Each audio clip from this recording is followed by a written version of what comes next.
Hello everyone, मैं मिथुन सिंह स्वागत करता हूं आप सभी का। आशा करता हूं आप सभी बहुत अच्छे होंगे।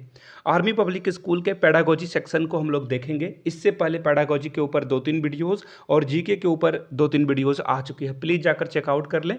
लिंक आपको डिस्क्रिप्शन बॉक्स में भी मिलेगा और प्लेलिस्ट में भी आपको लिंक प्रोवाइड कर दिया जाएगा, जहाँ पे previous year question paper pedagogy के जो प्रश्न सॉल्व किए गए हैं, क्वेश्चन सॉल्व किए गए हैं, यू कैन सी इट। चलिए वेरी फर्स्ट क्वेश्चन के साथ हम लोग स्टार्ट करते हैं। विच of the following is not a primary. देखिए सीधी सीधी बात इन्होंने कहा है कि सोसाइटी के लिए जो है कौन सा नीड नेसेसरी नहीं है, सोसाइटी के रहने के लिए वो प्राइमरी सोर्स नहीं है। तो देखिए बिना पॉपुलेशन का यानी कि बिना जनसंख्या के कोई भी सोसाइटी हो ही नहीं सकती है, तो ये तो है भैया। अब देखो सॉलिडेरिटी यानी कि जब आप एक दूसरे के साथ खड़े होते हो, सुख दुख में एक दूसरे की मदद करते हो, ये भी होना ज़रूरी है सोसाइटी में। डाइवर्सिटी यानी कि हर लोगों का अलग अलग इंडिविजुअल का होना सोसाइटी में ज़रूरी है। आप अपने आसपास ही देख लो ना, आपके बगल वाले में जो पड़ोस में अंकल हैं आंटी हैं, उनका स्वभाव आपकी माँ पिताजी के स्वभाव से बहुत अलग है, अंतर है। या फिर पड़ोसी का बच्चा जो है आपसे जो है डिफरेंट है, यानी कि हर किसी का थॉट प्रोसेस अलग अलग है। तो ये डाइवर्सिटी होना बहुत ज़रूरी है, क्योंकि सपोज कर लो कि आपका जो थॉट है वो थोड़ा सा गड़बड़ है, तो आप दूसरे से जो है इंस्पायर होकर अपने थॉट प्रोसेस को चेंज कर सकते हो, बदल सकते हो और आगे बढ़ सकते हो। तो डाइवर्सिटी का होना ज़रूरी है, लेकिन स्पेशलाइजेशन का होना ज़रूरी नहीं है सोसाइटी के लिए। स्पेशलाइजेशन का मतलब जैसे कि कोई डॉक्टर हो, कोई इंजीनियर हो, ये होते हैं सोसाइटी में, बट इनका होना ज़रूरी नहीं है कि कोई स्पेशलिस्ट है किसी खास विद्या में, आई मीन किसी एक आर्ट में जो है वो बहुत फेमस है। ऐसा होने के लिए सोसाइटी की कोई ज़रूरत नहीं है। ऐसे आपको बहुत सारे गांव मिल जाएंगे जहाँ पे कोई डॉक्टर कोई इंजीनियर नहीं हुआ है, लेकिन लोग दूसरे शहरों में जाकर अपना इलाज करा लेते हैं। तो इसका सही आंसर क्या होगा? Option number C. आगे बढ़ेंगे नेक्स्ट क्वेश्चन की ओर। उससे पहले मैं आपको बता दूं, अगर आपको मेरे हैंड रिटन नोट्स चाहिए तो 599 में आप इसे अवेल कर सकते हो। आर्मी पब्लिक स्कूल की तैयारी के लिए आखिरी समय में ये रामबाण होगा। अगर आपने नोट्स खुद से तैयार किए हैं, प्लीज़ डोंट बाय, आपको बाय करने की ज़रूरत नहीं है। लेकिन अगर आपके पास पढ़ने के लिए कुछ नहीं है आखिरी समय में, तो इसे प्लीज़ खरीद लें। यहाँ से मेरी ईमेल आईडी आपको दिख रही होगी, yourmithunsingh@gmail.com पे मेल कर लीजिए। इंस्टा पे हो then do follow me @iMithunSingh। 100 rupees में आप प्रीवियस ईयर क्वेश्चन पेपर भी एक्वायर कर सकते हो। चलिए क्वेश्चन नंबर 2 की ओर बढ़ते हैं। Which one of the principle facilitate inclusive education. उस प्रिंसिपल का नाम आपको बताना है जो कि इंक्लूसिव एजुकेशन को फैसिलिटेट करता है, बढ़ावा देता है। बहुत अच्छी बात है। देखिए सबसे पहले इंक्लूसिव एजुकेशन होता क्या है? इंक्लूसिव एजुकेशन का मतलब होता है जहाँ पे आप हर बच्चे को एक ही रूम में, एक ही क्लासरूम में, बिना कोई भेदभाव के, बिना किसी डिस्क्रिमिनेशन के अच्छे से पढ़ाते हो। दैट मीन्स सभी को एक नज़र से आप देखते हो, तो ये होता है इंक्लूसिव एजुकेशन। कोई भेदभाव नहीं, वहाँ पे कोई कास्टिज्म नहीं, कोई धर्म की बात नहीं होगी, कोई ये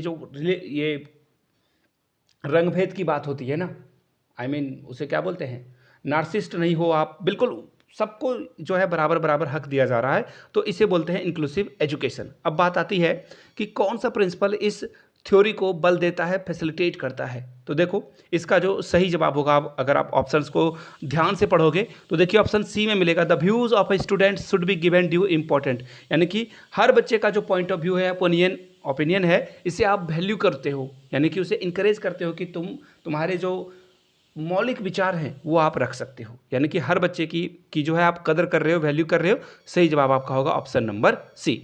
अब देखिए अगर आप इन सारे ऑप्शंस को अगर अलग अलग पढ़ोगे तो आपको दिख जाएगा कि कुछ ना कुछ सब में गड़बड़ है। चलिए आगे बढ़ेंगे नेक्स्ट क्वेश्चन की ओर। An important aspect of motives is. सबसे पहले जान लो मोटिवेशन का जो मीनिंग है वो क्या होता है ना। सबसे पहले बात किसकी करते हैं? मोटिवेशन की। तो देखिए मोटिवेशन जो है ना, इसका जो लैटिन वर्ड है, इसका मतलब होता है टू मूव, यानी कि आगे बढ़ो, एक जगह पे चिपके हुए मत रहो, आगे बढ़ते रहना है आपको। मोटिवेशन का मतलब होता है टू मूव। अब बात आती है कि इंपॉर्टेंट एस्पेक्ट क्या है मोटिव का। तो देखिए इंपॉर्टेंट एस्पेक्ट इसका यही है कि भैया आप जो है क्या करो, आगे बढ़ो, ये तो पहली बात हो गई। दूसरी बात, आप जो है अपने बिहेवियर में चेंज लाओ। मोटिवेशन का ये मतलब होता है कि आपके अंदर जो बिहेवियर है वो अगर खराब है तो आप क्या करोगे, उसे अच्छा करके आगे बढ़ने के लिए जो है आगे बढ़ोगे। तो दैट मीन्स आपका सही जवाब क्या हो जाएगा? Option number A, inference from the behaviour. Behaviour से आप आगे बढ़ते हो। चलिए हम लोग भी आगे बढ़ेंगे। Peer groups. पीयर ग्रुप्स किसे कहा जा सकता है? जहाँ पे आप जो है पीपल ऑफ रफली द सेम, ठीक है, फ्रेंड्स, बडीज, पर्ल्स, ट्रूप्स, ये भी आपके दोस्त ही हैं। पीयर ग्रुप के तो सबसे बड़ा एग्जांपल यही है। फैमिली मेंबर्स, बिल्कुल पीयर ग्रुप आपके घर में भी हो सकते हैं, जैसे कि कज़न है तो उससे आपकी बहुत अच्छी छनती है, आई मीन बहुत अच्छे से आप एक दूसरे को समझ रहे हो और बहुत मस्ती करते हो, फन करते हो, तो ये भी आपका पीयर ग्रुप में आ जाएगा। यानी कि कुल जमा बात ये है कि ऑप्शन डी सारे आंसर सही हैं। पीयर ग्रुप जो है सभी इसके एग्जाम्पल हैं। D is the right answer. आगे बढ़ेंगे। स्पेशल एजुकेशन क्या होता है? देखिए, स्पेशल एजुकेशन वहाँ होता है जो कि डिफरेंट एबल चिल्ड्रेन हैं, जिनको कभी देखने में प्रॉब्लम आती है, लिखने में दिक्कत आती है, जो सुन नहीं सकते हैं, ये डिफरेंट एबल पीपल हैं। इनको फैसिलिटेट करने के लिए स्पेशल एजुकेशन की ज़रूरत होती है। इनके लिए स्पेशल एजुकेटर की भी ज़रूरत होती है। हालांकि इंक्लूसिव एजुकेशन में इन सभी लोगों को एक साथ पढ़ाने की जो है कोशिश करने की जो है लोगों को इनक्रेज किया जाता है कि आप एक ही क्लासरूम में इन सभी को पढ़ाओ, बट कभी कभी ऐसा नहीं हो पाता है। तो इसके लिए क्या करना है, स्पेशल एजुकेशन में क्या किया जाता है? तो देखिए, स्पेशल एजुकेशन में जो है सबसे पहले अगर आप लास्ट वाला पढ़ोगे ना, help different able student to relate with other in a better way, यानी कि आप जो है जो डिफरेंट एबल स्टूडेंट हैं, चिल्ड्रेन हैं, उनको क्या करते हो, उनको आप फैसिलिटेट करते हो कि वो जो है अलग बच्चों से बिल्कुल अच्छे से कम्युनिकेट कर पाएँ, अच्छे से वो उस इन्वायरमेंट में, उस इकोसिस्टम में अपने आप को एकोमोडेट कर पाएँ और अच्छे से वो आगे बढ़ पाएँ। यही आपका काम है। आप जो है सिर्फ हेल्प करते हो। याद रखिए, टीचर किसी को कुछ सिखा नहीं सकता है। वो सिर्फ क्या है, अगर आपने वाइगोत्स्की की थ्योरम पढ़ी है तो जेडपीडी में आपको पता है कि वो सिर्फ थोड़ा सा जो है पुश कर सकता है, हेल्प कर सकता है थोड़ी बहुत, लेकिन किसी को कुछ सिखा नहीं सकता है। बच्चे खुद से सीखते हैं। आगे देखिए, the best place of a social development for 12-year-old child is. देखिए, 12 साल के बच्चे की बात की जा रही है, इस बात का खास ख्याल रखेंगे। सोशलाइजेशन डेवलपमेंट के लिए कौन सा जगह उसके लिए सबसे बेहतर होगा? नेबरहुड, फैमिली, प्लेग्राउंड या स्कूल? तो देखो, सबसे अच्छी जगह होगी प्लेग्राउंड। ऐसा मैं क्यों बोल रहा हूँ? 12 साल का बच्चा जब प्लेग्राउंड में जाएगा तो सबसे पहले वो रूल जानेगा कि रूल्स जो है क्या है। वहाँ पे वो कॉपरेशन जानेगा कि कैसे कॉपरेशन के माध्यम से जो है वो आगे बढ़ सकता है, और इसमें जो है सोशलाइजेशन वाले गुण डेवलप होंगे कि सोशल में रहना है तो भैया रूल्स को फॉलो करना है। कॉपरेशन यानी कि एक दूसरे की मदद भी करना है। फुटबॉल जैसे सपोज कर लो, एक गोलकीपर से दूसरे गोलकीपर के पास जो है बिना बॉल को पास किए हुए आप नहीं ले जा सकते हो बार बार। तो कॉपरेशन की यहाँ पे ज़रूरत होती है, नीड होती है। सारे गेम में, क्रिकेट में, फुटबॉल में, हॉकी में, सभी में आपको कॉपरेशन यानी कि सहयोग की भावना डेवलप की जाती है। तो दैट मीन्स 12 साल के बच्चे को सबसे बेहतर जगह कहाँ होगी? प्लेग्राउंड, जहाँ पे बच्चा आसानी से चीज़ों को सीख पाएगा। आई होप कि आपको ये सारी चीज़ें समझ में आ रही है। चलिए नेक्स्ट क्वेश्चन की ओर हम लोग बढ़ेंगे। Self study habit can be developed in a children by. छोटे बच्चे में आपको जो है सेल्फ स्टडी, खुद से पढ़ने के लिए मोटिवेट करना है आपको, वो खुद से डेवलप करेगा। कैसे कर पाएगा ये? तो सीधा सीधा है कि आप सेल्फ स्टडी की बात हो रही है तो उसे करो कि उसको जो है नए नए लिटरेचर अवेलेबल करा दो। सपोज कर लो कि बच्चा को सिनेमा में, मूवी में बहुत इंटरेस्ट है, तो वो क्या करेगा, सिनेमा से रिलेटेड उन्हें आर्टिकल पढ़ने के लिए दे दो, सिनेमा से रिलेटेड कोई मैगजीन दे दो, कोई ऑटोबायोग्राफी दे दो या बायोग्राफी किसी की दे दो पढ़ने के लिए। दूसरा है, अगर वो क्रिकेट में इंटरेस्टेड है तो सो ऑन, आप क्रिकेट से रिलेटेड बुक वगैरह उसे दिखा सकते हो। आगे देख लेते हैं, अगर किसी को साइंस में बहुत इंटरेस्ट है, चंद्रयान, मूनयान अभी जो चल रहा है उसके बारे में वो जान सकता है, तो कुल जमा बात ये है कि उसे लिटरेचर अवेलेबल आप कराते हो। देखो, लेक्चर दे दोगे कोई फ़ायदा नहीं होगा। लेक्चर एक कान से सुनेगा, दूसरे कान से वो निकाल देगा। आप अपना एग्जाम्पल देकर क्या करोगे, इंडिविजुअल अलग अलग बच्चे में डिफरेंस आती है। अगर किसी के पिताजी जो है न्यूज़पेपर पढ़ते हैं तो बच्चे को आप थोप नहीं सकते हो कि तुम भी न्यूज़पेपर पढ़ो। अगर इंटरेस्ट नहीं होगा तो वो नहीं पढ़ेगा। ग्रेट पीपल का एग्जाम्पल देने से भी हैबिट नहीं बढ़ेगी। यानी कुल जमा बात यह है कि आप उसे न्यू लिटरेचर अवेलेबल कराओगे तो वो खुद से पढ़ पाएगा। A is the right answer.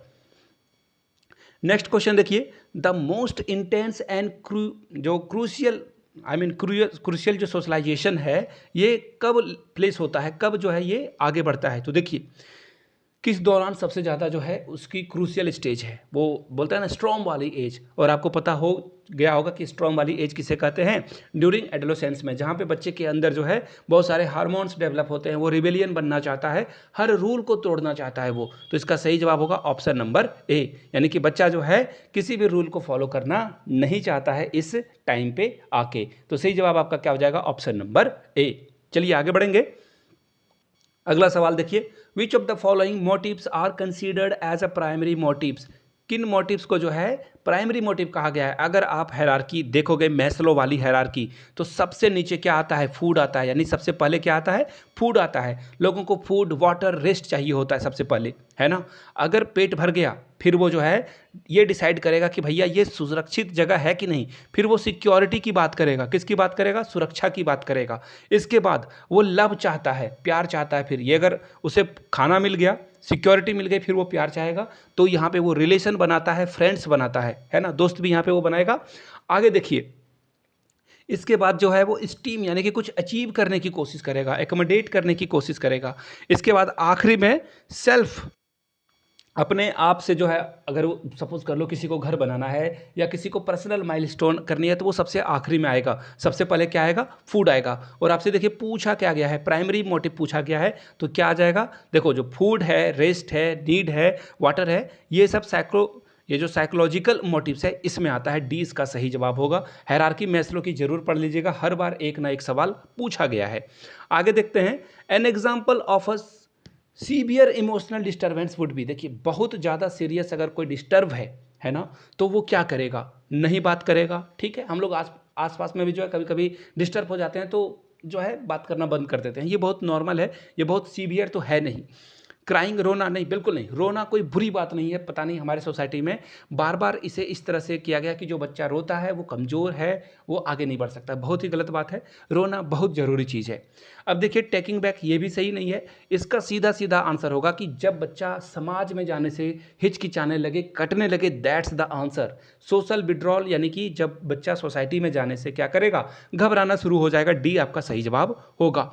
आखिरी क्वेश्चन देखते हैं, आखिरी है शायद, इसके बाद एक और हो, पता नहीं, देख लेते हैं।